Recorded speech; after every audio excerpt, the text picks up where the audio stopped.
Hello everyone, welcome back. मैं आज के सेशन में हम अभी टेस्ट नंबर 4 को कंटिन्यू करेंगे। इससे पहले आपके 3 टेस्ट वीडियो हमने अपलोड कर दिए हैं, ठीक है? अब उसी सीरीज़ को हम आगे बढ़ा रहे हैं।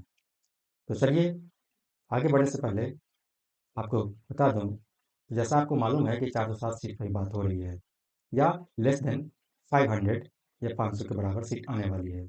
हालाँकि हमारी माँग 26,000 सीट के लिए है। अगर वो हो जाती है तो बहुत ही बेहतर हम सभी लोगों के लिए है। खैर, वो तो सरकार का डिसीजन है और हमारे प्रयास पर भी निर्भर करता है। तो मैं अभी इस बात को फोकस रखता हूँ कि हमारे पास अगर 407 सीट होंगी तो उसके लिए हमें क्या तैयारी करनी पड़ेगी। तो मैं आपको बता दूँ कि हमारे जो इस ग्रुप में हैं, सिर्फ सीरियस कैंडिडेट लोग ही ज्वाइन करेंगे और आपको यहाँ पे जितने भी टेस्ट होंगे, कुल मिला के यहाँ पे अभी से लेके जब तक आपकी एग्ज़ाम ना हो जाती है, सितंबर में आपका एग्ज़ाम के बारे में बात हो रही है, तो मैं 31 अगस्त तक मैं इस सेशन को चलाने वाला हूँ और मैं डेली डेली नहीं तो 2 दिन पे 1 टेस्ट ज़रूर लेके आऊँगा, ठीक है? तो मेरा फ़ोकस है कि कम से कम 8 से 9 के तक क्वेश्चन को आप विथ एक्सप्लेनेशन के साथ इसको पढ़ें और समझें।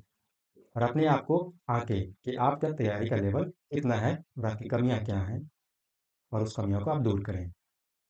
तो आपको यहाँ पे जितने भी टेस्ट होंगे, सबका डिटेल और कांसेप्ट के साथ एक्सप्लेनेशन मिलेगा, अभी से लेकर एग्ज़ाम तक, ठीक है? और वो भी सबसे बड़ी बात कि वो सब बिल्कुल फ्री मिलेगा, ठीक है? और अब फ्री मिलेगा, तो हम इस पे भरोसा कैसे कर सकते हैं, ठीक है? तो मैं उसको क्लियर करूँ कि मेरे बारे में कुछ बातें यहाँ पे हैं। मेरा नाम है अंकित कुमार। मैंने एमटेक किया हुआ है। गेट के टाइम मैंने क्वालीफाई किया है, जिसमें से 2 दफ़े मैंने बहुत अच्छे और बेहतर रैंक लाया है। मैं बीपीएससीएम आईटी मैनेजर्स को आप लोग जानते हैं। बीपीएससीएम के माध्यम से उसका सिलेक्शन होता है, उसकी क्राइटेरिया होती है। जो कंप्यूटर साइंस वाले स्टूडेंट हैं, वो इस बात को भली-भाँति जानते होंगे और जो आईटी डिपार्टमेंट्स हैं, वो भी जानते होंगे। तो मैंने आईटी मैनेजर का भी सिलेक्शन लिया है और एसटीटी मेरा 33 रैंक है, ठीक है? मैंने केबीएस भी क्वालीफाइड किया है, आर्मी स्कूल को भी क्वालीफाइड किया है और 2 साल मैंने आईटी फील्ड में मैंने काम किया है। तो इतना हमें लगता है कि काफ़ी है कि आप हम पे भरोसा कर सकते हैं। और रही बात मैं इस फ़ील्ड में टीचिंग वाले फ़ील्ड में जितने भी एग्ज़ाम हैं, वो सबको मैंने फ़ेस किया है और लगभग मैं सभी जगह पे मेहनत के दम पे बोलिए या लक बोलिए, मैंने वहाँ पे अच्छे प्रदर्शन किया है। तो आप हम पे भरोसा कर सकते हैं और क्वेश्चन के लेवल के बारे में या मुझ में कोई कमी रहती है, तो आप मुझे कमेंट में ज़रूर बताएँ कि सर आप इसमें इस चीज़ को एनहांस करिए और मेरी कोशिश रहेगी कि मैं समय निकाल के आपको उस कमियों को दूर करूँ। तो चलिए बिना देरी किए ही हम बढ़ते हैं अपने अगले स्लाइड की तरफ। तो आपका स्लाइड ये है। पहला नंबर क्वेश्चन है the maximum frequency at which digital data can be applied to a gate is defined as. तो इसका सही आंसर आप खुद से एक बार ईमानदारी से मारिए, उसके बाद इसके सॉल्यूशन को देखिएगा। Operating speed, propagation speed, transaction period और प्रोपेगेशन डिले। तो इसका सही आंसर क्या होगा? मैं आपको बता दूँ कि ऑपरेटिंग स्पीड होगा, ठीक है? हम बात कर लेते हैं यहाँ पे कुछ चीज़ के बारे में।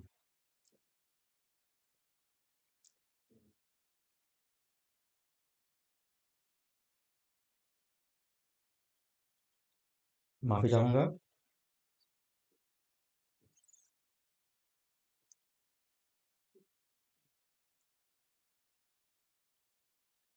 ये देखिए आपका एक कोई मीडियम है।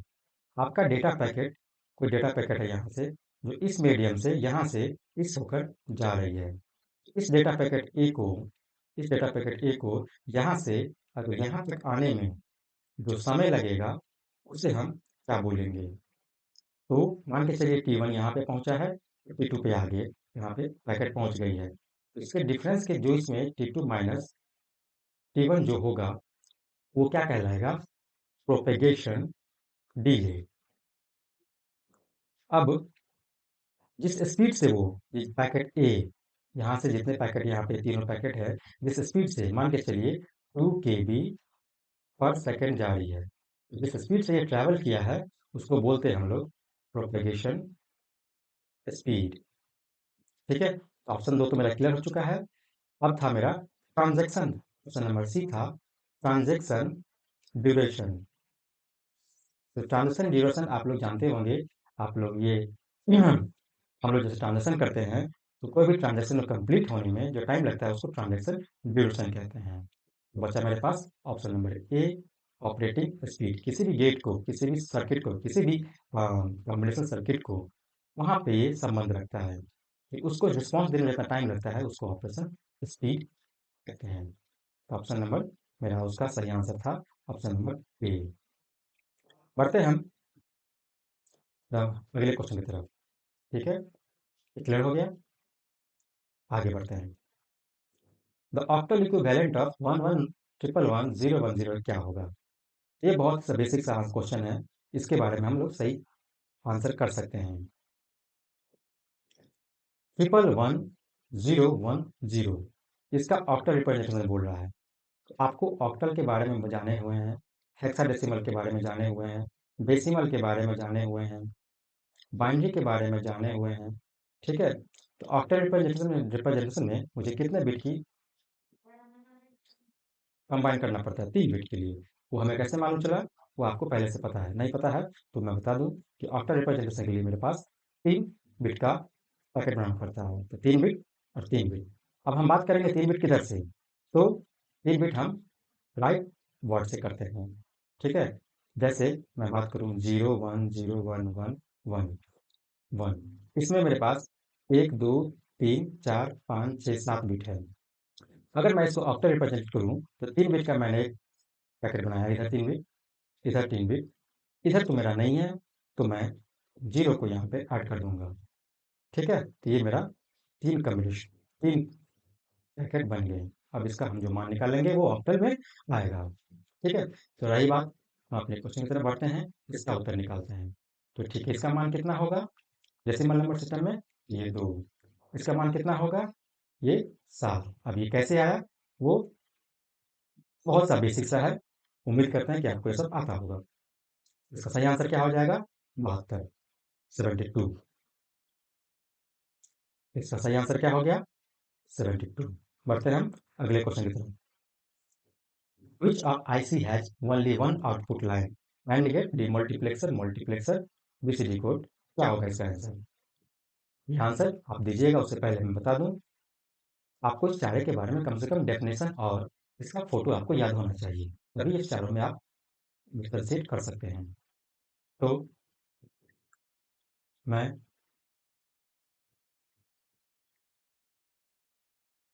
चलिए मक्स के बारे में हम बात कर लेते हैं। मक्स के बारे में बात कर लेते हैं, डीमक्स के बारे में। मैं उम्मीद करता हूं कि आपको आता होगा तो आप इसको स्किप कर डायरेक्ट आंसर कर सकते हैं, नहीं तो 2 मिनट के लिए यहाँ पे देख सकते हैं। ये मल्टीप्लेक्सर है। इसमें क्या होता है, मेरे पास ये सेलेक्ट लाइन है, ये सेलेक्ट लाइन होता है। इसी के आधार पे मेरे पास जितने सेलेक्ट लाइन, मान के चलिए यहाँ पे select number of select line, मान के चलिए यहाँ पे 1 है, तो इसके पास 1 सेलेक्ट लाइन, तो नंबर ऑफ इनपुट की पॉसिबिलिटी कितनी होती है आपको पता होना चाहिए, 2 के पावर 1। अगर मेरे पास सेलेक्ट लाइन 2 होंगे तो नंबर ऑफ इनपुट कितना होगा? 2 के पावर 2। अगर सेलेक्ट लाइन मेरे पास 3 होगा तो नंबर ऑफ इनपुट 2 के पावर 3 होगा। मैं मान के चलता हूँ यहाँ पे सेलेक्ट लाइन, अगर यहाँ पे मेरे पास सेलेक्ट लाइन S0 और S1 दो सेलेक्ट लाइन है तो मेरे पास इनपुट कितने होंगे? 2 के पावर 2 यानी 4। और इस 4 इनपुट में से और एक हमेशा मेरा आउटपुट होता है। ये मल्टीप्लेक्सर का कॉन्फ़िगरेशन होता है, जो डिपेंड करता है कि आपका कौन सा सेलेक्ट लाइन चूज़ किया जाएगा, वो डिपेंड करता है आपके सेलेक्ट लाइन से। इस सेलेक्ट लाइन से ही मुझे पता चलता है कि कौन सा इनपुट लाइन ये लिया जाएगा, ये लिया जाएगा, ये लिया जाएगा या इसको एक्टिवेट किया जाएगा। ये मल्टीप्लेक्सर हो गया। तो आंसर तो यहाँ से क्लियर है कि मेरे पास सिंगल आउटपुट होना चाहिए, वो मल्टीप्लेक्सर में होता है। बात हुई है, तो मैं डीमल्टीप्लेक्सर के बारे में बता दूं कि कम से कम आपको ये चीज़ के बेसिक के बारे में मालूम होना चाहिए। डीमल्टीप्लेक्सर क्या है? जस्ट इसका उल्टा है। ठीक है, वहाँ पे आपके आउटपुट मल्टीपल होते हैं, बहुत सारे आउटपुट होते हैं। और कितने आउटपुट होंगे वो बात डिपेंड करेगा सेलेक्ट लाइन पे। ये सेलेक्ट लाइन पे ही निर्भर करता है। ये मल्टीप्लेक्सर। तो आप लोग जानते भी होंगे, जैसे 4 गुने 1 मल्टीप्लेक्सर होता है, 8 गुने 1 मल्टीप्लेक्सर होता है, 16 गुने 1 मल्टीप्लेक्सर होता है। जस्ट इसी का उल्टा 2 गुने 4 डीमल्टीप्लेक्सर होता है, 3 गुने 2 के पावर 3 यानी 8 मल्टीप्लेक्सर डीमल्टीप्लेक्सर होता है।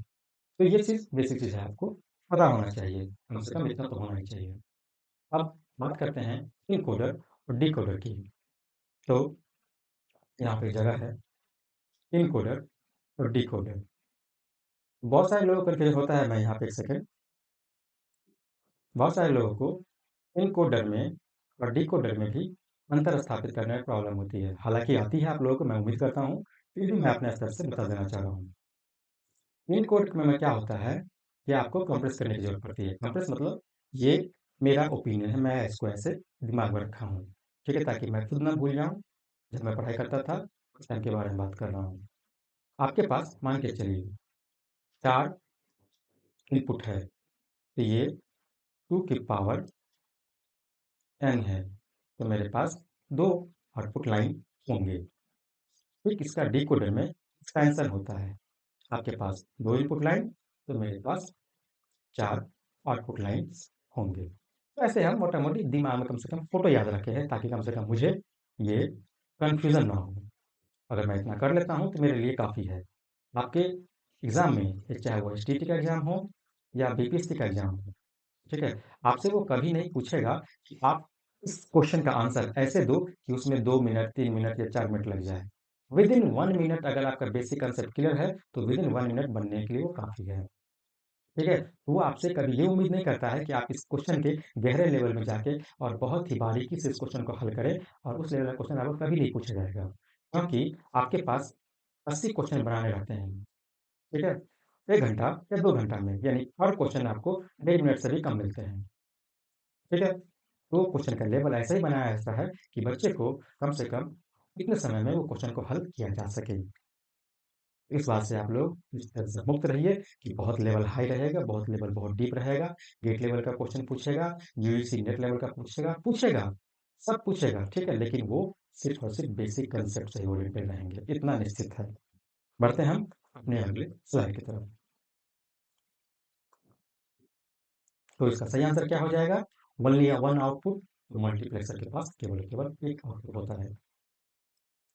ये क्या है? आपका बूलियन अलजेब्रा से है, बहुत सा बेसिक सा क्वेश्चन है कि a plus A plus A plus क्या होगा? तो सही आंसर इसका ए होगा। और एक चीज़ मैं और क्लियर कर दूँ कि आपके जितने भी मैंने क्वेश्चन लिए हैं, वो सब प्रीवियस ईयर क्वेश्चन हैं, जितने भी मैंने लिए हैं, और मैं फ्यूचर में भी इसी लेवल का लूँगा। और जब मुझे ज़रूरत लगेगी कि मेरे पास क्वेश्चन सारे कंप्लीट हो चुके हैं और मेरे पास वक़्त है, तो मैं अदर क्वेश्चन को भी इंक्लूड करूँगा। ठीक है? बढ़ते हम अगले क्वेश्चन की तरफ। Which logic function has the output low only when all inputs are high? बहुत सा सिंपल क्वेश्चन है। कह रहा है कि आपके पास आउटपुट लो कब होगा? जब आपके सारे इनपुट हाई होंगे। तो ये हाई है, मान के चलिए मेरे पास 2 इनपुट है। ये यहाँ पे, तो इसका रिजल्ट जो है, इसका रिजल्ट कब होगा, क्या होगा, कैसे होगा, ज़रा मुझे बताइए कि यहाँ पे 0 हो जाए। तो ये कहाँ पे कौन सा गेट रहेगा? कि यार इस पर एक कंडीशन होगा, और गेट या एंड गेट या नैंड गेट। ये अपोजिट आउटपुट आ रहा है, तो 1 into 1 इसका कॉम्प्लेक्स का नेगेशन करेंगे, तब जाके 0 होगा। यानी कहने का मतलब नैंड गेट। नैंड गेट बहुत सा बेसिक सा क्वेश्चन है, इसमें ज़्यादा हम परेशान होने की ज़रूरत नहीं है। सही इसका आंसर क्या हो जाएगा? NAND gate. बढ़ते हैं अगले क्वेश्चन पर। Which of the following is not a register? Stack, buffer, program counter, accumulator? हाँ, कह रहा है कि कौन सा क्वेश्चन इसमें से रजिस्टर नहीं है। तो पहले तो मैं बात कर लूँ स्टैक। सभी लोग रखते भी होंगे stack as data structure, stack as data structure. हाँ, तो स्टैक क्या है? डेटा स्ट्रक्चर है, ना कि कोई रजिस्टर है। प्रोग्राम काउंटर, हाँ, प्रोग्राम काउंटर और एक्यूमुलेटर। जब आप लोग कंप्यूटर का आर्किटेक्चर के बारे में पढ़े होंगे कंप्यूटर साइंस के पहले सेमेस्टर में, तो वहाँ पे आप लोग सीपीयू पढ़े होंगे। सीपीयू में आपको एएलयू, कंट्रोल यूनिट, ये सब पढ़े होंगे। मेमोरी यूनिट नहीं, और उसमें एक अंदर में रजिस्टर पढ़े होंगे, और उस रजिस्टर का नाम होता होगा एक प्रोग्राम काउंटर, और एक नाम होता होगा एक्यूमुलेटर। याद होगा। तो क्लियर है कि एक्यूमुलेटर भी एक रजिस्टर है, प्रोग्राम काउंटर भी एक रजिस्टर है, एक रजिस्टर है। ठीक है? अब स्टैक डेटा स्ट्रक्चर नहीं है। अब एक ऑप्शन है आपका बफर। बफर क्या है?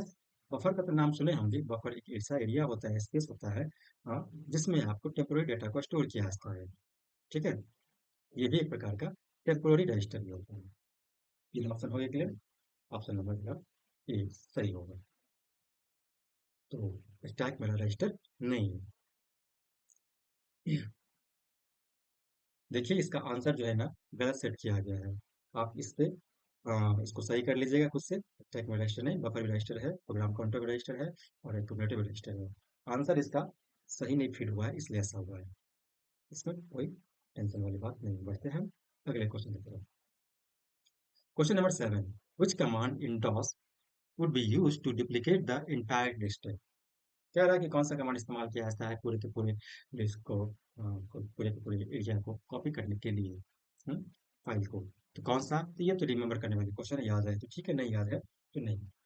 ठीक है, इसका आप लोग आंसर बताइए क्या होगा। कॉपी डिस्क, डिस्क कॉपी नहीं, डिस्क कॉपी पहले, कमांड उसके बाद वापस। ठीक है, सही आंसर इसका सी। बढ़ते हैं अगले क्वेश्चन की तरफ। Indicate which is primitive scheduling algorithm, first come first service, software job next, deadline, round robin.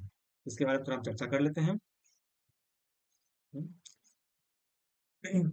F C F S के बारे में। एफ सी एफ एस मेरा प्रिमिटिव नहीं है। कारण क्यों है कि मान लीजिए जो पहले आएगा, पहले आया मेरा प्रोसेस P1, प्रोसेस P2, उसके बाद प्रोसेस P3, उसके बाद P4। अगर मैं मान के चलो जो पहले आया था उसको मैंने इंटर किया एफ सी एफ एस के रूल के हिसाब से, कि मैंने सीपीयू उसको दे दिया P1। अब P1 अगर मैं इसको प्रिंट कर दूं और P2 को बाहर ला दूं, ठीक है, P2 को बाहर ला दूं, तो P1 को मुझे बाहर करना पड़ेगा, P2 को बाहर लाना पड़ेगा।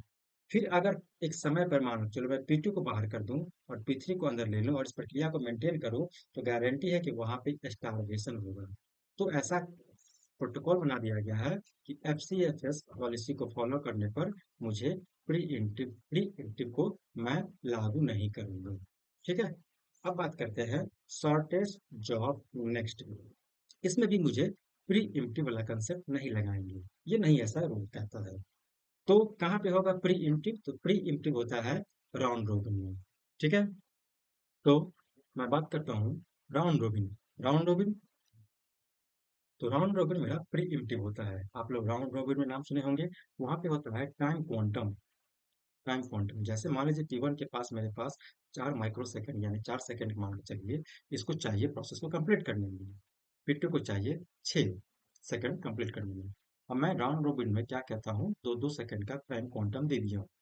P1 मान के चलिए जब 0 से लेकर 2 सेकंड तक एग्जीक्यूट हुआ, तो अगली बारी वो अगला टाइम क्वांटम स्लॉट होगा लॉट P2 को, और ये P1 यहाँ से बाहर हो जाएगा। समझे बात को? तो यहाँ पे प्री इम्प्टिव का कंसेप्ट है। तो राउंड रॉबिन में प्री इम्प्टिव होता है। पहले से जानते भी होंगे तो बहुत अच्छी बात है, नहीं जानते भी हम देख लेंगे। तो इसका सही आंसर इसका राउंड रॉबिन होगा। डेडलाइन के बारे में तो जानते ही हैं, डेडलाइन यहाँ से कोई मतलब ही नहीं है इसका, इस क्वेश्चन से। अगले क्वेश्चन से बढ़ते हैं। तो अगला क्वेश्चन है page fault. Option number A, page not in memory, error on specific page, program access page, reference to another program. Page fault कब होता है? जब आपका पेज मेमोरी में नहीं होता है तब पेज फॉल्ट होता है। सारे लोगों का सब क्लियर होगा इसमें। इसका सही आंसर इसका ऑप्शन नंबर ए। बढ़ते हैं अगले क्वेश्चन पर। Question number 10, interval between submission and completion of job is called waiting time, turnaround time, through output, response time.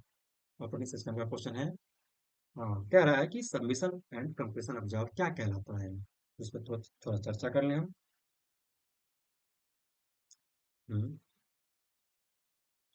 Submission time, आपके पास P1 P2 मान के चलिए 2 प्रोसेस है।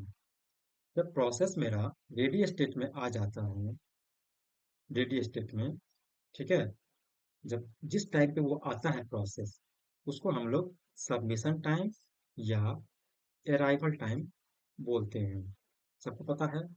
और उसके बाद प्रोसेस मेरा रेडी से रनिंग स्टेट में जाता है।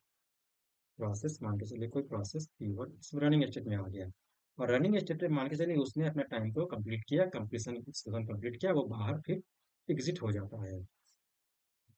ठीक है, तो जिस टाइम वो एग्जिट हुआ उसी को हम लोग बोलते हैं कंप्लीशन टाइम। तो यही जो अंतर है, यही जो अंतर है अराइवल टाइम और कंप्लीशन टाइम का जो अंतर डेल, वो क्या होगा वो पूछ रहा है।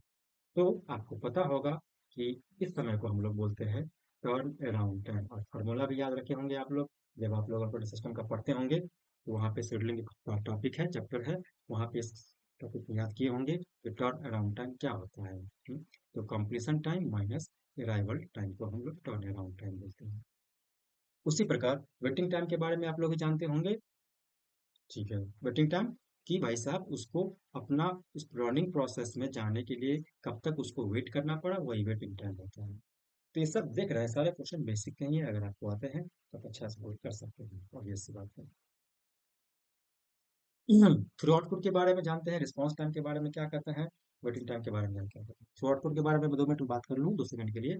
थ्रू आउटपुट एफिशिएंसी को दर्शाता है कि मेरे पास लिफ्ट ओवरऑल इतना समय में कितने प्रोसेस मेरे एक्सिक्यूट हुए हैं, उस प्रोसेस मतलब उस ऑपरेटिंग सिस्टम या उस मैकेनिज्म का थ्रू आउटपुट ओवरऑल निकाला जाता है, जहाँ पे पर सेकेंड पर मतलब पर यूनिट टाइम सब रहता ही है।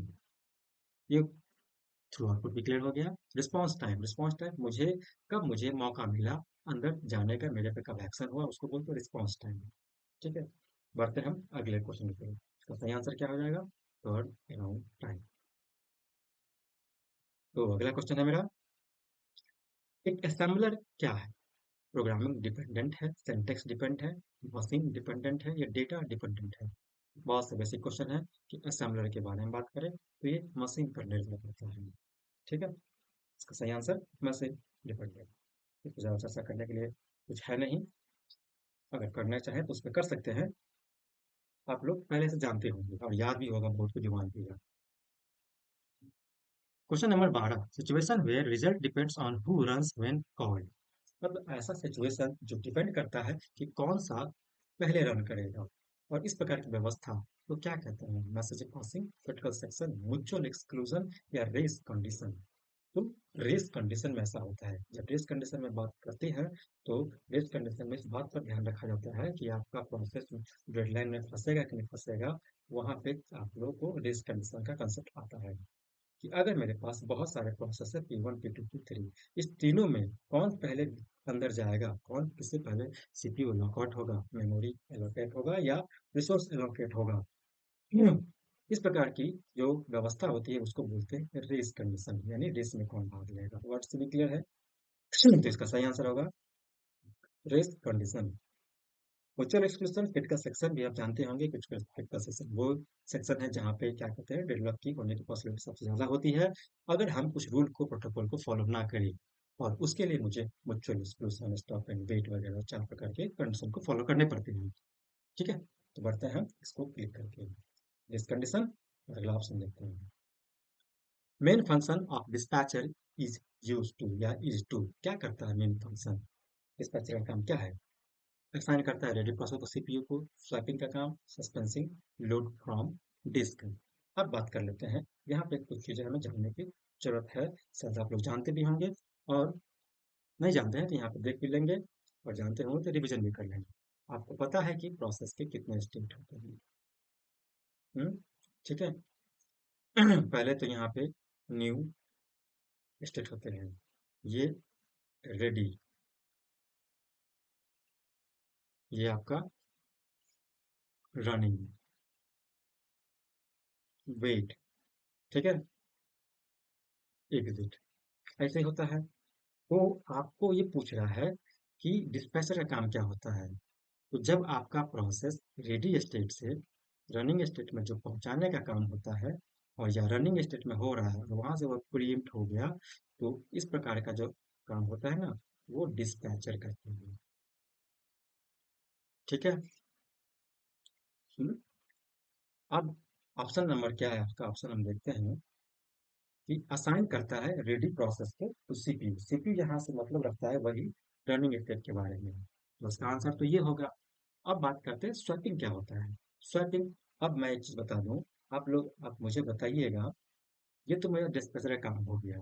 ठीक है, एक वर्ड होता है स्वैपिंग, स्वैपिंग, स्वैपिंग का काम कौन करता है? अदला बदली। स्वैपिंग का कहने का मतलब हो गया कि मेरे पास सेकेंडरी डिवाइस है और ये प्राइमरी डिवाइस है, सेकेंडरी मेमोरी। ठीक है, तो यहाँ से मेन मेमोरी आने लाने का प्रोसेस को सेकेंडरी डिवाइस से मेन मेमोरी में लाना और या मेन मेमोरी से सेकेंडरी डिवाइस में जाना, इसको हम वेट कर सकते हैं जहाँ पे होल्ड होता है। ठीक है, तो इस प्रकार का काम को कौन करता है, तो मैं आपको हिंट देता हूँ। एक आप लोग तीन को टॉपिक पढ़ लीजिएगा। लॉन्ग टर्म शेड्यूलर, इसको आप रिवीजन कर ही लीजिएगा। शॉर्ट टर्म शेड्यूलर, ठीक है, इसको पढ़ लीजिएगा। और इसका दोनों का मेन फंक्शन क्या होता है और कहाँ पे ये, इसको विजुलाइज कर लीजिएगा ऐसे ही। ठीक है, तो डिस्पैचर का काम समझ गए हम, बात को स्वैपिंग का काम भी हम समझ गए। तो बढ़ते हैं हम अपने क्वेश्चन की तरफ। असाइन करता है रेडी प्रोसेस को सीपीयू, बहुत सही बात है। ठीक है, स्वैपिंग का काम ये होता है जो हमें मैंने बताया। ठीक है, अदला बदली। लोड फ्रॉम दिस कीवर्ड है क्लियर है सस्पेंडिंग प्रोसेस। चलिए इससे तो बताया इस क्वेश्चन का। बढ़ते हैं अगले क्वेश्चन की तरफ। ये क्वेश्चन आपका बड़ा साइज में भले दिखता है, डरने की जरूरत नहीं है, बहुत से बेसिक सा क्वेश्चन है अगर आपको कंप्यूटर आर्किटेक्चर का बेसिक कंसेप्ट है तो। Consider a computer with 8 MB main memory and 128 KB cache. तो cache block size is 4 KB and it uses a direct mapping scheme. तो कह रहा है कि total number of different main memory blocks क्या है। मतलब कह रहा है कि आपके पास, मैं आपको बता दूं, इस क्वेश्चन को मैं जरा फिर से पढ़ लूं। 8 MB का आपका मेन मेमोरी है, कैश 128 KB का और 4 KB ब्लॉक साइज। ओके, आप लोग पहले ट्राई करिए, उसके बाद इसका आंसर को देखिएगा, नहीं तो पहले खुद ईमानदारी से प्रयास करिए। कह रहा है कि आपके पास मेन मेमोरी है, कैश का साइज छोटा होता है, पता है। कैश का साइज है आपका 128 KB, मेन मेमोरी साइज था क्या, 8 MB था। कह रहा है कि और ब्लॉक साइज कितना है, ब्लॉक साइज आपका 4 KB है। ठीक है, यहाँ पे ये जो आपका पेज ब्लॉक साइज है, उसके बारे में बात कर रहा है। ठीक है, आपको पता होगा कि जो मेरा block size, page block size जो भी, जो मेरा कैश में होता है, यानी जिसका साइज इतना बड़ा ये है, मान के चलो इसका साइज इतना बड़ा है, ये कितना है आपका, 4 KB का। उतना ही का यहाँ भी होगा, 4 KB का, इसमें कोई अंतर नहीं होता है, सेम सेम रखते हैं। दूसरी बात, इसमें कह रहा है कि 128 KB का ये कैश है। ये क्या है आपका, कैश है 128 KB का। तो नंबर ऑफ ऐसे ब्लॉक कितने हो जाएंगे, आप बताओ। एक टोटल का है आपका मेरा 128 KB, ठीक है, और मेरे पास एक का है 4 KB। तो ये कितने ऐसे ब्लॉक हो जाएंगे, के से के कट गया, बी से बी कट गया, और 4 तिया 12, 4 दूनी 8, यानी 32 ऐसे ब्लॉक होंगे। यानी कहने का मतलब यहाँ से लेके यहाँ तक ऐसे मेरे पास 32 ब्लॉक होंगे। ठीक है, अब हम ठीक उसी प्रकार इसको कर लेंगे। इस पूरे मेमोरी में, ये आपका मेन मेमोरी है, इस पूरे मेन मेमोरी में फिजिकल मेमोरी मतलब हम जिसके बारे में बात कर रहे हैं, 8 MB का साइज है। इसमें इस प्रकार के नंबर ऑफ ब्लॉक्स कितने हो जाएंगे टोटल, तो 8 MB डिवाइडेड बाय 4 KB। अब इसको हल करेंगे, 8 × 1024 KB बराबर आपका होता है 1 MB। पता है कि नहीं होता है। अब इसको हम 4 KB से डिवाइड कर देते, ये KB कट गया। हाँ, 1024 पर 4 दूनी 8, यानी 2 × 1024। अब इसी को हम बदलेंगे, 2 × 2 के पावर 10, यानी 2 के पावर 11 हो गया। तो हम ये कह रहे हैं कि मेरे पास इस यहाँ से लेकर यहाँ तक 2 के पावर 11 को क्या कहते हैं, मेरा क्या हो गया, नंबर ऑफ ब्लॉक्स हो गए। अब मुझे एक बात बताइए कि अब ये कह रहा है कि आपके पास इतने ब्लॉक है 2 के पावर 11, अब मोटा मोटी चलो हटा, 1024 × 2 कितना हो जाएगा, 2048, ऐसे समझो कि मेरे पास 2048 ऐसे ब्लॉक है। और मेरे पास गैस के पास कितने ही ब्लॉक है, 32 ही ब्लॉक है, तो कैसे मैपिंग होगा। ठीक है, तो इतनी आपको यहाँ पे थोड़ा सा कॉमन सेंस है कि 32 के साथ हमको डील करना है, 248 को पर के लिए कितना हो जाएगा, पर कितना लोड हो जाएगा, तो 248/32। तो इसको ऐसा करिए, 2 के पावर 11 हो गया और 2 के पावर 5 हो गया, 2 के पावर 6, 2 के पावर 6 कितना बोलते हैं हम लोग, 64, यानी 64 इसका आंसर हो गया। समझ में आया, नहीं समझ में आया दोबारा एक बार देख लीजिएगा, और अपना जो कंसेप्ट है कंप्यूटर आर्किटेक्चर में एड्रेसिंग, ठीक है, ठीक है, डायरेक्ट होता है इनडायरेक्ट होता है, वो आप टॉपिक जाके देख लीजिएगा। ठीक है आर्गो सेट एसोसिएटिव भी होता है। तीन प्रकार के एड्रेसिंग होते हैं। एक डायरेक्ट होता है एड्रेसिंग, एक होता है सेट एसोसिएटिव, ठीक है, एक इनडायरेक्ट एड्रेसिंग। देख लीजिएगा टॉपिक, तो इससे क्वेश्चन आपको नहीं छूटेंगे। बहुत बेसिक बेसिक क्वेश्चन पूछा जाता है और डरने की कोई जरूरत नहीं है। बढ़ते हैं हम अगले क्वेश्चन की तरफ। तो इसका सही आंसर क्या हो जाएगा? 64। बढ़ते हैं अगले क्वेश्चन की तरफ। कह रहा है कि लिनक्स क्या है? ऑपरेटिंग सिस्टम है, फ्री इंटरनल इंटरनेट टूल है, ब्राउजर ऑफ यूनिक्स है, ऑल ऑफ द अबव। तो सही बात है, लिनक्स एक, हाँ, यहाँ पे मिस्टेक हुआ है। ब्राउजर ऑफ यूनिक्स ही है, ठीक है, और ये सबके लिए ओपन है। आई थिंक यहाँ पे एक बार आप खुद क्लियर कर लीजिएगा, ठीक है ना। शायद यहाँ पे कुछ मिस्टेक हुआ है, ऑप्शन में मिस्टेक हुआ है, ठीक है, तो आप लोग से देख लीजिएगा। Algorithm for all pair shortest path, कौन सा एल्गोरिथम जो सभी पेयर शॉर्टेस्ट पाथ को डिस्कस करता है? डिस्कस्ट्रा, फ्लॉड वार्सल, फिल्म्स या फ्लॉड? एक्चुअली में सबको सही आंसर है। फ्लॉड वार्सल का नाम सुने होंगे और फ्लॉड का भी नाम सुने होंगे, दोनों में से कौन सा सही आंसर है? तो एक्चुअली में यहाँ पे मिस्टेक किया है हमारे टेक्निकल टीम ने, फ्लॉड और वार्सल को अलग अलग कर दिया है, ठीक है। इसका सही आंसर या तो वार्सल होगा या तो फ्लॉड होगा, ठीक है। देखते हैं कौन सा इसमें टिक करने पर सही होता है। चलिए, संजोग से ठीक हो गया, फ्लॉड, ठीक है। तो फ्लॉड वार्सल एल्गोरिथम जो साइंटिस्ट है उसके नाम पे लगाया गया है कि all pair shortest path algorithm होता है, जिसकी time complexity order of n cube होता है, यानी ऑर्डर ऑफ वी क्यू होता है इसका टाइम कॉम्प्लेक्सिटी। अगर मुझे पूछे कि फ्लॉड वार्सल एल्गोरिथम का टाइम कॉम्प्लेक्सिटी कितना होता है, तो order of we Q. Simple सा एक छोटा सा क्वेश्चन है, इसके बारे में पूछा जा सकता है, तो मैंने बता दूंगा। बढ़ते हैं हम अगले क्वेश्चन की तरफ। Software engineering concept ADA supports abstraction, generic information hiding, all of the above।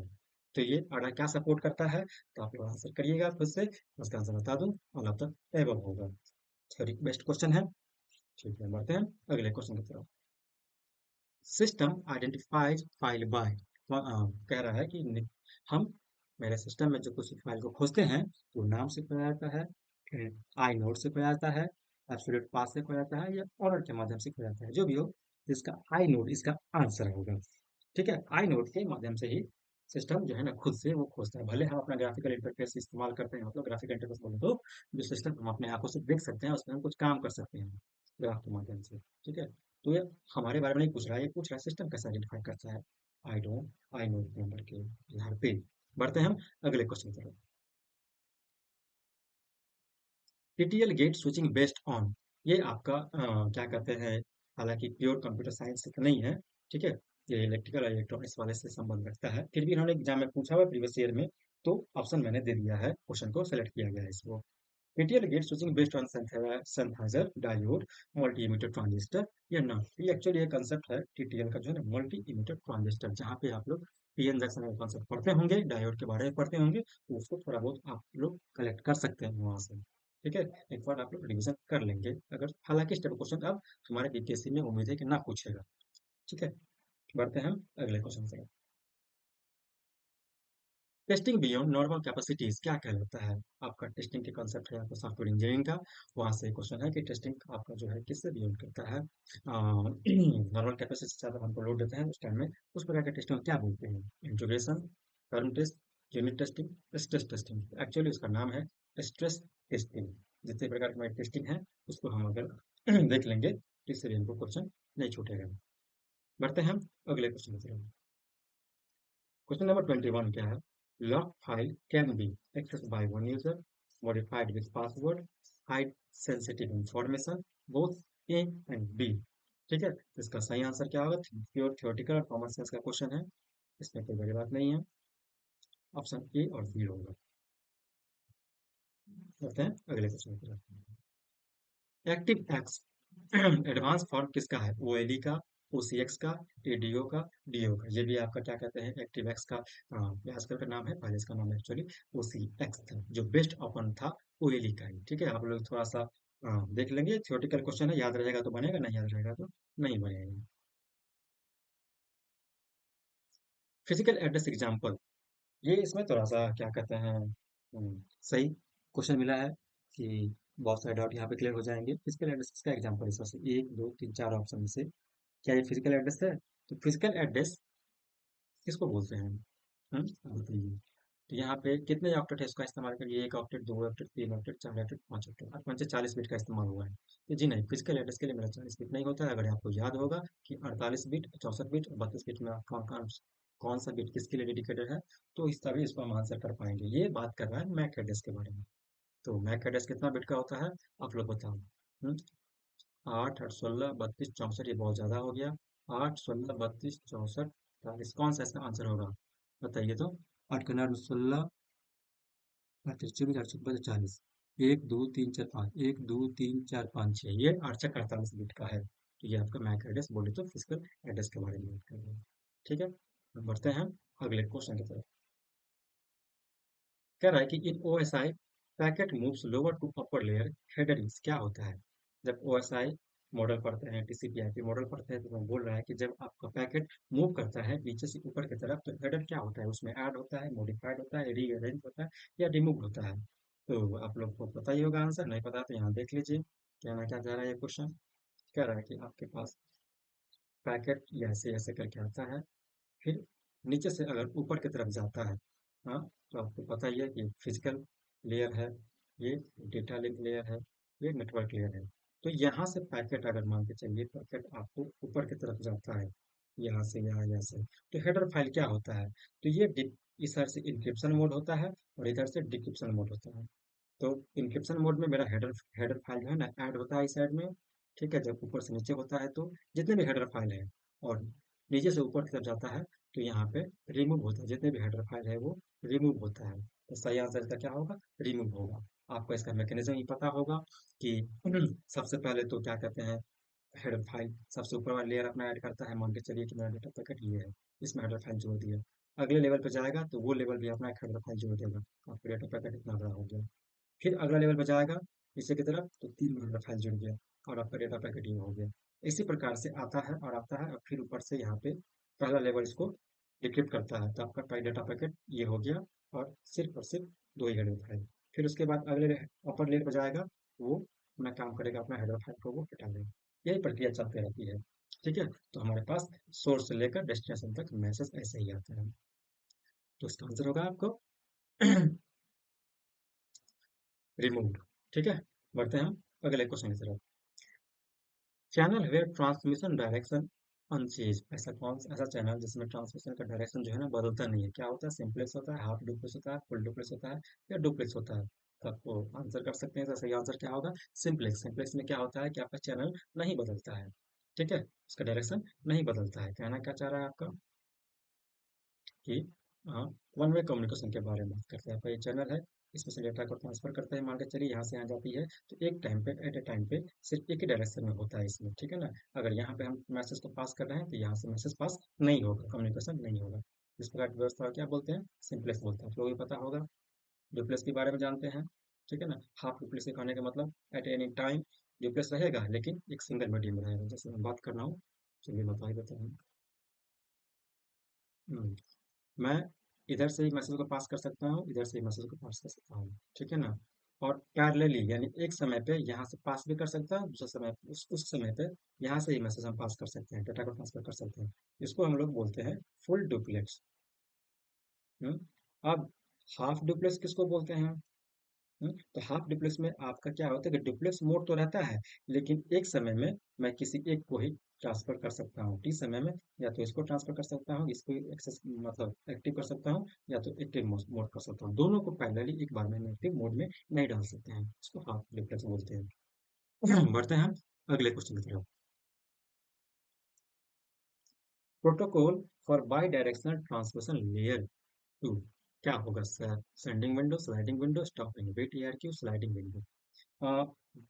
Sliding window दो को ऑप्शन दे दिया था इसमें। कोई नहीं, मैं इसका सही आंसर बताता हूँ। क्या रहा है कि जहाँ पे बाई डायरेक्शनल कंसेप्ट के बारे में बात कर रहा है, इसे कौन से प्रोटोकॉल में होता है। हम्म, तो आपको इसमें दो ही चीज मेंशन किया है, एक है आपका स्टॉप एंड वेट के बारे में, एक स्लाइडिंग विंडो के बारे में। तो आपको पता होगा कि नेटवर्किंग में जब आप ट्रांसमिशन कंट्रोल पढ़ते हैं, तो वहाँ पे ये चीज पढ़े होंगे और आपको याद भी होगा कि स्टॉप एंड वेट में क्या होता है। स्टॉप एंड वेट में कि मेरे पास सेंडर का बिग पैकेट है, ये रिसीवर को यहाँ रिसीव करना है। तो सेंडर क्या करता है, जब ये पैकेट को यहाँ से यहाँ भेजता है, यहाँ से भेजता है, तो एक बार में वो एक ही पैकेट को वहां पे वो भेजता है। ठीक है, एक बार में एक पैकेट को भेजा, और जब तक वहां से रिसीवर के साइड से एक्नॉलेजमेंट एक्नॉलेजमेंट इसको ना मिल जाए, इसको एक्नॉलेजमेंट ना मिल जाए, तब तक वो दूसरा पैकेट को वो भेजता ही नहीं। यानी यहाँ से लेकर वो वेट करता है। यानी यहाँ से लेकर वो वहां तक इस समय तक वेट किया। कब तक वेट किया? जब तक कि उसको एक्नॉलेजमेंट सही से इसको यहाँ मिलना चाहिए। यानी इसीलिए इसका नाम पड़ गया स्टॉप एंड वेट। यानी सेंड कर दिए, उसके बाद हमने स्टॉप कर दिए। स्टॉप के बाद मैंने कुछ देर तक रुका, वेट किया, जब मुझे एक्नॉलेजमेंट मिल गया, तब जाके रीसेंड दोबारा हम किए।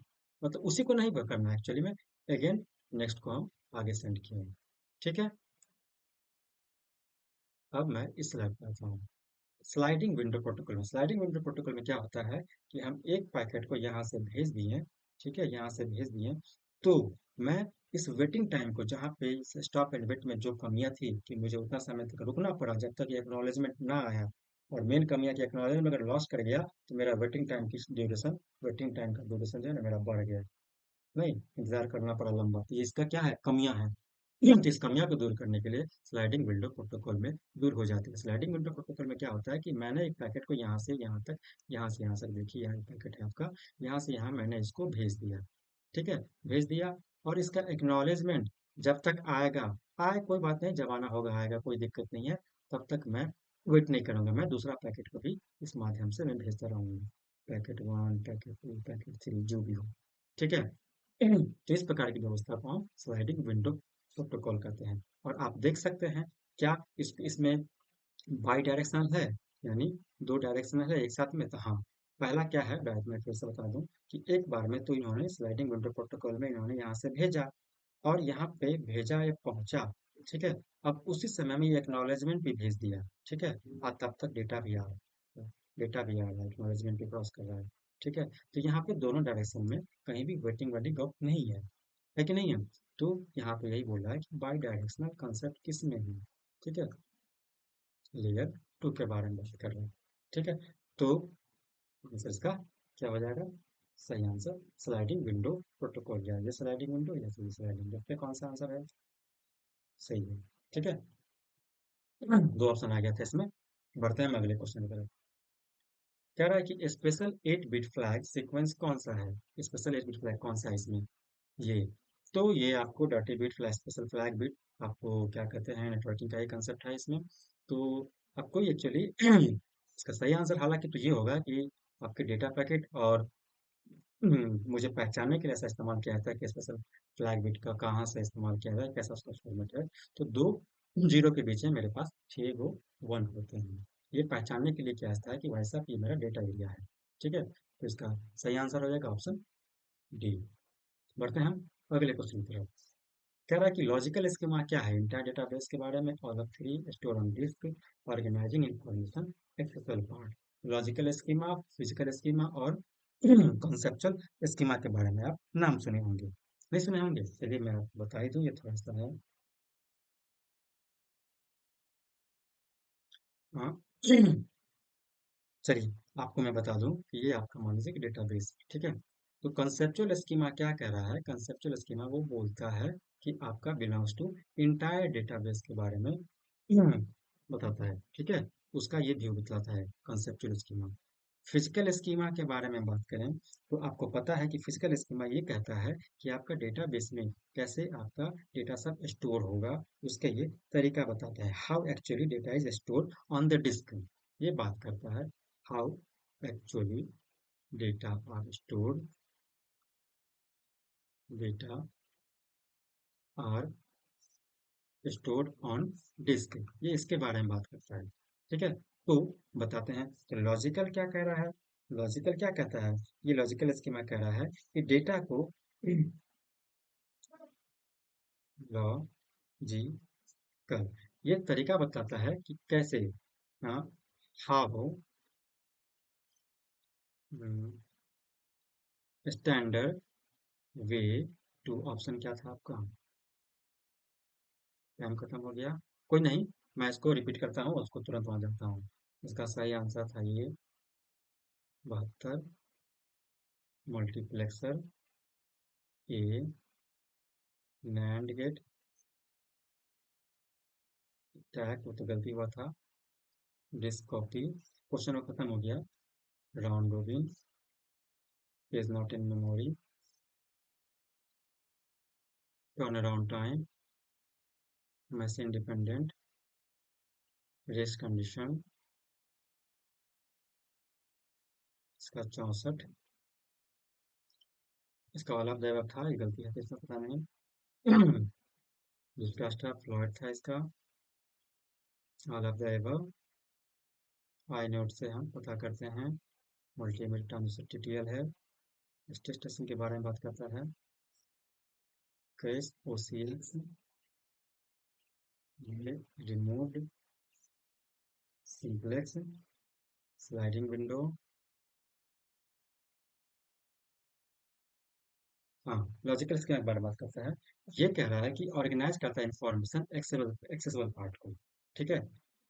तो यहाँ पे ये ऑप्शन होगा logical schema. Store on the disk के बारे में बात करता है तो ये फिजिकल स्कीमा हो गया। ऑप्शन नंबर सी क्या हो गया, फिजिकल स्कीमा। और इंटायर डेटाबेस के बारे में अगर हम बात करते हैं तो ये बिलोंग करता है कंसेप्चुअल स्कीमा से। ठीक है। चलिए बढ़ते हैं हम अगले क्वेश्चन की तरफ। 29 कह रहा है कि a 4-bit synchronous counter uses flip-flops with propagation 32 required for change of state will be delayed times for 15 nanosecond. The maximum possible time required for change of state will be। चलिए बहुत अच्छा question है। ये कह रहा है कि आपका सिंक्रोनस काउंटर है। काउंटर क्या है आपका, दो प्रकार के होते हैं। एक होता है सिंक्रोनस और एक होता है एसिंक्रोनस। अब इसमें कह रहा है कि सिंक्रोनस काउंटर को आगे बढ़ते हुए कितना है, 32 गो सिंक्रोनस काउंटर है। जिसमें से एक काउंटर को क्या कहते हैं, एक काउंटर जो आपका फ्लिप फ्लॉप इस्तेमाल करता है, फ्लिप फ्लॉप से ही बनते हैं मेरे पास सिंक्रोनस काउंटर, क्या है एसिंक्रोनस काउंटर। ये इसका 15 नैनो सेकंड का इसका प्रोपेगेशन डिले है। तो कह रहा है कि इसको अपने स्टेट को चेंज करने में कितना टाइम लगेगा। तो सिंक्रोनस काउंटर का एक फोटो बना लेते हैं। और एसिंक्रोनस का भी एक फोटो बना लेते हैं। ये मान के चलिए कि ये जेके फ्लिप फ्लॉप है। JK flip flop synchronous counter में क्या होता है कि आपके पास जो क्लॉक होते हैं, क्लॉक मान के चलिए कि ये क्लॉक हो गया। ठीक है। हम्म साइमल्टेनियसली क्लॉक। ठीक है। ये साइमल्टेनियसली कहने का मतलब कि एक चीज बताइए हमको। जी जी, ये आउटपुट हो गया, ये आउटपुट हो गया, तो पता है। आपको नहीं पता है तो मैं बता दूं, सिंक्रोनस में ऐसा होता है। इस सिंक्रोनस में क्या होता है कि आपका आउटपुट जो है ना, पहले का आउटपुट दूसरे में फीड हो जाता है। ठीक है। इस प्रकार का व्यवस्था होती है। ठीक, इस प्रकार की व्यवस्था होती है। ऐसे आगे बढ़ते जाता है, दूसरे में फिट होता है। तो हमारे पास ये क्वेश्चन है कि मेरे पास सिंक्रोनस का मतलब है, सिंक्रोनस मेरे पास कितने हैं, ऐसे ऐसे एक दो और ऐसे ऐसे ऐसे 32 गो है। कह रहा है कि एक का जो है ना आपका एग्जीक्यूशन टाइम बोलिए या रिस्पॉन्स टाइम बोलिए या इसको एक्सिक्यूट करने में कितना भी आउटपुट जनरेट करने में 15 नैनो सेकंड इसको लगता है। सबको 15 नैनो सेकंड की कैपेसिटी है कि इतना में रिस्पॉन्स दे देगा। तो कह रहा है कि अपना इसको स्टेट चेंज करने में कितना टाइम लगेगा। तो स्वाभाविक सी बात है कि ये जो है आउटपुट, यहाँ पे जो आपका क्लॉक सिग्नल जो है इस पर डिपेंड करता है कि अगर एक बार ये एक्टिव हो गया तो सारे के सारे एक बार एक्टिव मोड हो जाएगा। क्लॉक मेरा ऑफ होगा तो ये सारे के सारे डीएक्टिव मोड हो जाएगा। तो जैसे ही ये एक्टिव हुआ, ये अपना 15 नैनो सेकंड टाइम लेगा, ये भी 15 नैनो सेकंड टाइम लेगा, ये भी 15 नैनो सेकंड टाइम लेगा, ये भी 15 नैनो सेकंड टाइम लेगा और अपना आउटपुट ये दोनों अपना रिजल्ट शो कर देगा। यानी अपने स्टेट को चेंज करने में जो इसका प्रेजेंट स्टेट था, मैंने पास्ट स्टेट उसको मान के चलिए जे और के का, जे और के का पहले ये स्टेट मान लीजिए ये था। ये अपना स्टेट जैसे भी हो अपने के मैप के सॉरी ट्रूथ टेबल के माध्यम से इस स्टेट का जो भी इसका रिस्पॉन्स होगा ये अपना चेंज कर देगा। तो उसमें कितना टाइम लगेगा, तो ऑब्वियस सी बात है 15 नैनो सेकंड टाइम लगेगा, क्योंकि सारे सारे एक ही टाइम पे रिस्पॉन्स देंगे। अब एसिंक्रोनस मोड में क्या होता है, एसिंक्रोनस मोड में क्या होता है कि आपके जो इनपुट है, जो भी रहे कोई दिक्कत नहीं है, वो आउटपुट जनरेट करेगा।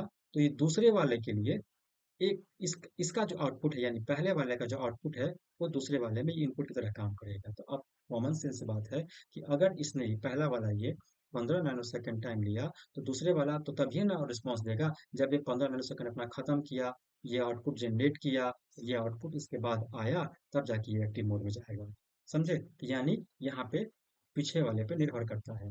तो अगर ऐसे केस में अगर मेरे पास 32 गो ऐसे असिंक्रोनस एसिंक्रोनस फ्लिप फ्लॉप हैं, तो उसके लिए हमको पूरा का पूरा को ऑपरेट करने में और स्टेट को चेंज करने में, उस सर्किट डेक को चेंज करने में कितना लगेगा? मेरे पास जितने रहेंगे फ्लिप फ्लॉप्स, उसको हम 15 से गुना कर देंगे, नंबर ऑफ फ्लिप फ्लॉप या नंबर ऑफ काउंटर। तब जाके तो यही होता है असंकोणस और संकोणस में अंतर। ठीक है, तो इसका सही आंसर क्या हो जाएगा? 15 नैनो सेकेंड होगा। अगर यही असंकोणस होता तो 15 को मुझे 32 से गुना करना पड़ता। क्वेश्चन नंबर 30 क्या है कि इसमें से कह रहा है कौन सा करेक्ट है। ठीक है, address operator apply to a register, address operator can apply register increase execution, address operator can not apply to register. देखिए इसमें से एक चीज छोड़ दिया है कि एड्रेस ऑपरेटर के बारे में बात कर रहा है, ये सी के बारे में बात कर रहा है कि सी प्लस में बात कर रहा है, ये क्लियर नहीं किया हुआ है। हालांकि इसका सही आंसर ये होगा कि एड्रेस ऑपरेटर को अगर मैं सी में बात करूं तो अप्लाई नहीं कर सकते हैं, लेकिन सी प्लस प्लस में बात करूं तो एड्रेस ऑपरेटर को हम अप्लाई कर सकते हैं। इसका सही आंसर ये होगा। चलिए, इसमें जो चीज छूटी हुई थी, इसमें क्लियर नहीं किया कि एड्रेस ऑपरेटर किसके बारे में बात करता है, सी के बारे में बात कर रहा है कि सी प्लस प्लस के बारे में बात कर रहा है। ठीक है, तो देखिए ये कहने की कोशिश कर रहा है कि आप लोगों ने एक ऐसा चीज सुना होगा कि रजिस्टर, ठीक है, इंट स्टैरिस पी। तो यहाँ पे ये जो कह रहा है ना कि रजिस्टर का कीवर्ड जो है ना, आप इस्तेमाल कर सकते हैं कि नहीं कर सकते हैं, एड्रेस ऑपरेटर का इस्तेमाल जो कर सकते हैं नहीं। एड्रेस ऑपरेटर क्या है आपका? ये तो रजिस्टर और एड्रेस ऑपरेटर में बोल रहा है कि हम ऐसा कॉम्बिनेशन में कर सकते हैं नहीं कर सकते हैं। और पी बराबर एड्रेस ऑफ ए, इस प्रकार के कंसेप्ट के बारे में बात कर रहा है कि पी बराबर एड्रेस ऑफ ए, ऐसा इस्तेमाल हम कर सकते हैं कि नहीं कर सकते हैं। अगर हम ये मेरा ये जो है ना पी, अगर हम डिफाइन कर दिए हैं रजिस्टर को, रजिस्टर कीवर्ड का इस्तेमाल किए हैं, तो एक्चुअली में सी में तो हम नहीं इस्तेमाल कर सकते हैं, लेकिन सी प्लस प्लस में कोई एरर नहीं देगा, यही कह रहे हैं कुछ नहीं। तो वहाँ के क्वेश्चन में ये चीज़ क्लियर नहीं थी, इसलिए हालांकि मैंने क्लियर कर दिया। चलिए, आज का सेशन खत्म हुआ। और अगर आप लोगों को लगता है कि ये सेशन काम का है और मैं सारे चीज़ को फ्री में कंटेंट में देने वाला हूँ, और इस पर मैं प्रयास करूंगा कि बेस्ट ऑफ बेस्ट कंटेंट आपको मिले, वो भी बिना कोई कॉस्ट के, तो आप लोग मुझे कमेंट सेक्शन में बताइएगा इस सीरीज को आगे रखा जाए कि नहीं रखा जाए। आप लोग चार, मैंने पिछले दो तीन वीडियो बनाए हैं, उसमें काफ़ी सारे कलम का इस्तेमाल मैंने नहीं किया था, मेरे पास उतना वो चीज़ मैंने नहीं खरीदा होता एक्चुअली, या मैंने सेटअप नहीं लगाया हुआ था। अब उम्मीद करते हैं सारा सेटअप लगा लिए हैं, और दिन ब दिन मैं इस चीज़ को और अच्छे और बेहतर तरीके से रिप्रेजेंट करूँ। जो भी कमियां हैं वो चीज़ को मैं मिनिमम रिसोर्स में इसको कंपनसेट कर दूँ। तो ठीक है, मुझे इस चीज़ को जरूर कमेंट सेक्शन में बताइएगा कि वीडियो कैसा लगा और ये आपके लिए बेनिफिशियल है कि नहीं है। ठीक है, चलिए, थैंक यू।